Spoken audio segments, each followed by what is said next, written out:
नमस्कार, मैं हूं अंकुर यादव और आप देखना शुरू कर चुके हैं कोरोना बुलेटिन। मध्य प्रदेश के कोरोना आंकड़ों पर आधारित ये खास बुलेटिन हम आपके लिए लेकर आते हैं। इस बुलेटिन में हम न सिर्फ कोरोना के आंकड़ों पर चर्चा करेंगे बल्कि आज के दिन की बड़ी खबरों पर भी बात करेंगे। लेकिन सबसे पहले देख लेते हैं मध्य प्रदेश में कोरोना वायरस का संक्रमण कितने लोगों तक पहुंच चुका है।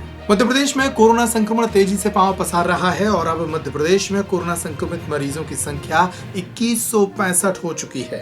इन मरीजों में से 1698 मरीज एक्टिव पेशेंट हैं, यानी इनका उपचार अभी भी चल रहा है, जबकि 357 मरीज कोरोना से जंग लड़कर ठीक हो चुके हैं।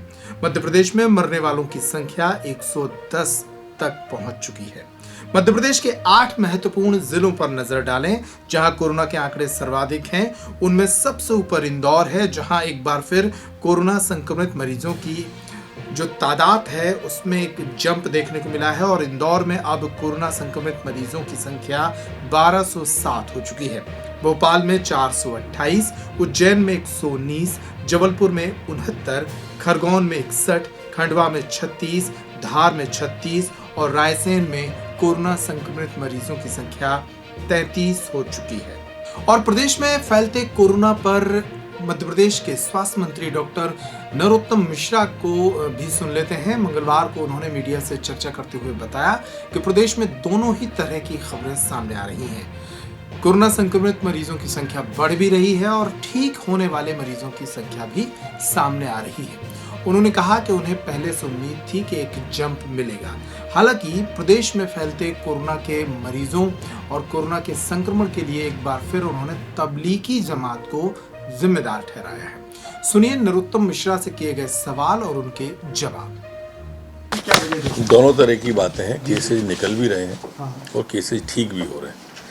ये एक ऐसी वैश्विक महामारी है कि स्वाभाविक रूप से इसका फैलाव स्पर्श मात्र से हो जाता है, जीवाणुओं से हो जाता है, सांस के द्वारा हो जाता है, इसलिए है। लेकिन प्रसन्नता ये है कि अभी तक चिरायु में कोई मौत भी नहीं हुई है और हमारे सेंटर ठीक से काम कर रहे हैं।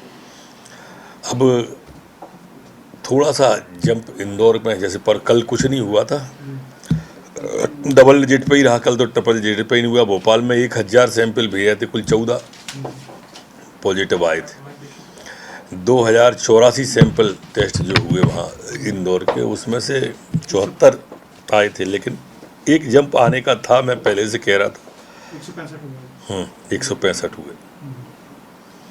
तो सर क्या लॉकडाउन में सख्ती करेंगे क्या और ज़्यादा, ऐसा कुछ है क्या? नहीं, प्रदेश में सख्ती की बात कहाँ से आ गई? लॉकडाउन नहीं, मुझे नहीं लगता है। 3-4 जिले हैं जिनके ऊपर विशेष कोई रणनीति नए प्रकार की बनानी है या करना है ऐसा। चूँकि लॉकडाउन रहना नहीं रहना ये माननीय टीम मोदी तय करती है, माननीय प्रधानमंत्री जी तय करते हैं, मुख्यमंत्री जी तय करते हैं।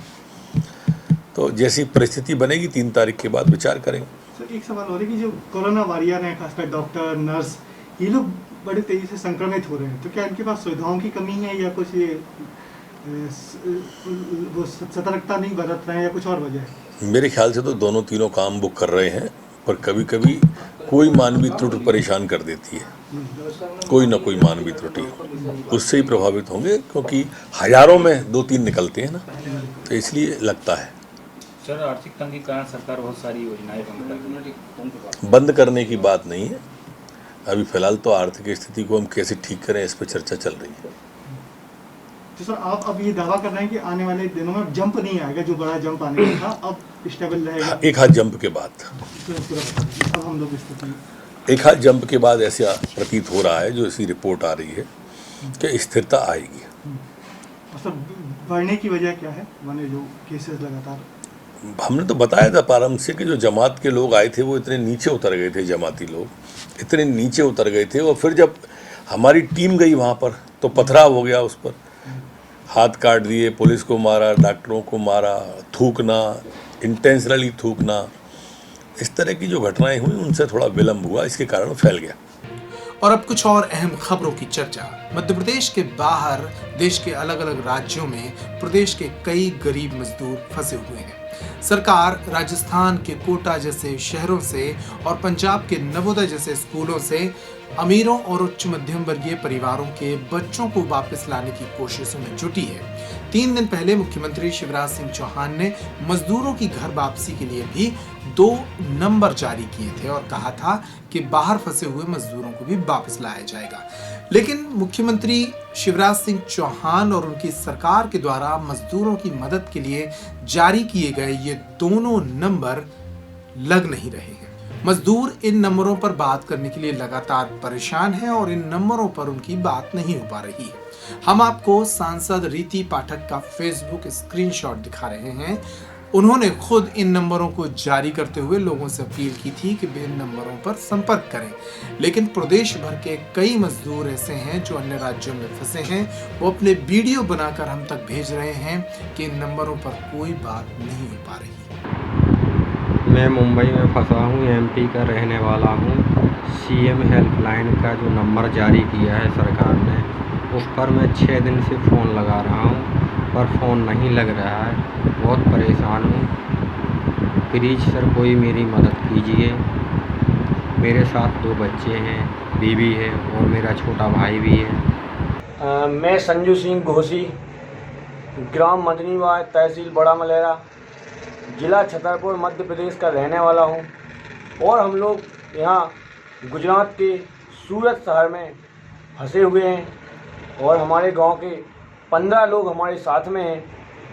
तो मेरी मध्य प्रदेश सरकार एवं मध्य प्रदेश सरकार के मुख्यमंत्री श्री शिवराज सिंह चौहान और हमारे छतरपुर जिला के कलेक्टर श्री शीलन सिंह जी से हम लोगों का, सभी ग्रामवासियों का एवं फंसे हुए लोगों का हाथ जोड़ के नर्म निवेदन है कि हम लोगों को अपने गांव वापसी भिजवाया जाए। हम लोग यहाँ काफ़ी परेशान हैं और काफ़ी दिक्कतों का सामना करना पड़ रहा है और हमारे घर वाले काफ़ी परेशान हैं। तो मध्य प्रदेश सरकार के मुख्यमंत्री माननीय श्री शिवराज सिंह चौहान से मेरा हाथ जोड़ के निवेदन है कि हम लोगों को अपने घर तक, अपने गांव तक सुरक्षित भिजवाया जाए। तो मजदूर परेशान है। सरकार को इस तरफ भी गंभीरता से ध्यान देना होगा, क्योंकि लॉकडाउन काफ़ी लंबा खिंच चुका है। मजदूरों के पैसे, उनका राशन खत्म होने को है। तरह तरह की मुसीबतें झेल रहे मजदूर अपने घर आना चाहते हैं। अगली खबर की तरफ रुख करते हैं। छतरपुर जिले से खबर आई है।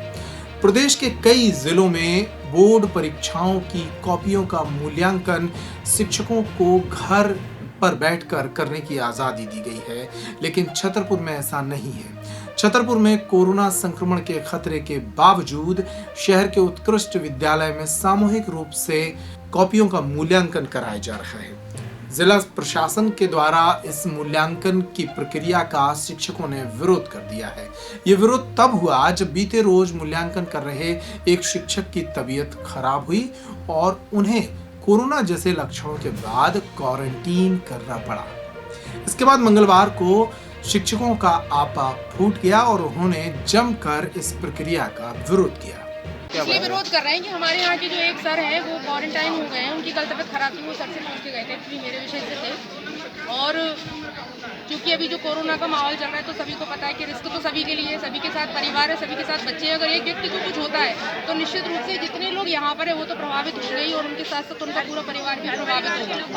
सर मैं 40 किलोमीटर डेली गाड़ी चला के आती हूँ, मुझे बहुत परेशानी गाड़ी खराब हो गई।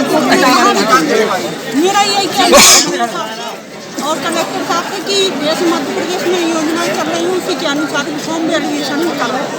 हम लोगों की मांग है 22 तारीख से, जब से यहाँ से मूल्यांकन शुरू हुआ, सभी ब्लॉकों से निवेदन कर रहे हैं, आवेदन भी दे रहे हैं कि होम वैल्यूएशन कराया जाए, क्योंकि ना तो कोई वाहन चलते हैं इसलिए, और सोशल डिस्टेंसिंग भी यहाँ पे नहीं हो पा रही है। आप रूम में जाके देख सकते हैं कितनी भगदड़ सी मस्ती कॉपी लेने में। जब पूरे मध्य प्रदेश में शासन का आदेश है कि कहीं भी मूल्यांकन केंद्र में न कराया जाए। मूल्यांकन हमेशा घर के लिए सब जगह जिलों में दे दिया, पड़ोसी जिले पन्ने में दे दिया, टीकमगढ़ में दे दिया, लेकिन सागर में दे दिया। लेकिन इनके द्वारा केवल कंटिजेंसी का पैसा खाने के लिए षड्यंत्र पूर्वक मूल्यांकन केंद्र में कराया जा रहा है, जिससे पैसा खाने को मिलेगा। ये कितने दिन से मूल्यांकन चल रहा है और आज 22 तारीख से मूल्यांकन चल रहा है। कल हमारा एक साथी बीमार हो गया, अस्पताल में भर्ती है और यूपी के बॉर्डर से लगे हुए लोग आ रहे हैं, बुला रहे हैं, गौरियार से, पड़रिया से नोटिस दे रहे हैं, कोई नहीं आया है। ठकुर्रा से, परेई से दबाव बना रहे हैं, यहाँ से दमोह के बॉर्डर से लगे भाई, सागर के बॉर्डर लगे भाई। आखिर क्या कारण है जो ये मूल्यांकन यहाँ करा रहे हैं? क्या कारण है जो मूल्यांकन? केवल कंटिजेंसी का पैसा खाने के लिए तानाशाही चला रहे हैं। जान की कीमत कोई नहीं, किसी की जान की कीमत नहीं है। शिक्षक इस सामूहिक मूल्यांकन का विरोध कर रहे थे तो वहीं जिला शिक्षा अधिकारी SK शर्मा इस पर सफाई दे रहे थे। उनका कहना है कि शिक्षकों को इससे कोई दिक्कत नहीं है, कुछ राजनीति करने वाले कर्मचारी नेता विरोध कर रहे हैं। आई है, हमारा 22 तारीख से वैल्यूएशन सुचारू रूप से संचालित हो रहा है। हमारी कापियाँ सही ढंग से जच रही हैं, टीचर्स सभी आ रहे हैं। जिनको परेशानी थी दूर के थे, हमने पहले से उनको छोड़ दिया था। जो शहर में रह रहे हैं, आसपास रह रहे हैं, तो स्वेच्छा से आ रहे हैं, वो काम कर रहे हैं। आज किस बात को लेकर विरोध किया? कुछ लोग बाहर के आए, उन्होंने हंगामा मचाया, नारेबाजी की और व्यवस्था बिगाड़ दी। कौन लोग थे जो बाहर थे? वो अब मैं दूसरे कैंपस में था, कुछ स्थानीय लोग हैं, कुछ हमारे शिक्षा विभाग के लोग हैं जो वैल्यूएशन में काम नहीं कर रहे, फिर भी व्यवधान पैदा कर रहे हैं। किसके निर्देश पर ये मूल्यांकन हो रहा है छतरपुर? ये शासन के निर्देश जो थे उनकी गाइडलाइन के हिसाब से मूल्यांकन कराया जा रहा है। छतरपुर जिले में मूल्यांकन हो रहा है? नहीं, और कई जगह हो रहा है। और अब आज के दिन की अच्छी तस्वीर आपको दिखाते हैं। ये तस्वीर छतरपुर जिले के नौगांव से सामने आई है। कोरोना संक्रमण को फैलने से रोकने के लिए देश भर में लॉकडाउन लागू किया गया है, लेकिन कुछ लोग ऐसे हैं जो इस लॉकडाउन के बीच अपने जरूरी कामों को किसी भी शर्त पर करना चाह रहे हैं। इसी तरह ये तस्वीर देखिए, इसमें नजर आ रहे दूल्हा और दुल्हन छतरपुर जिले के नौगांव शहर के रहने वाले हैं। दूल्हे की पोशाक में बाइक पर बैठे सुनील अहिरवार हैं जो कि नौगांव के निवासी हैं, तो वहीं दुल्हन के रूप में उनके पीछे बैठी गीता अहिरवार हैं जो टीकमगढ़ जिले के हिनोता गांव की हैं। सुनील और गीता की शादी 26 अप्रैल को थी। 26 अप्रैल को यह शादी टीकमगढ़ के हिनोता में एक बहुत ही सादा समारोह के बीच में हुई। गाड़ियों की आवाजाही बंद थी, इसलिए सुनील अपनी पत्नी को बाइक पर ही विदा कर अपने घर ले आए। तर्क ये था कि यह शादी 3 साल तक मुहूर्त के कारण हो नहीं पा रही थी, इसलिए शादी करना जरूरी था और इसीलिए कोरोना के लॉकडाउन के बीच ये शादी भी कर ली गई और सोशल डिस्टेंसिंग की मर्यादा को भी रखा गया। और इस कोरोना बुलेटिन में चलते चलते आपको बता दें कि एक बहुत ही खास मेहमान से हम आपकी मुलाकात आज कोरोना बुलेटिन की परिचर्चा के दौरान कराएंगे।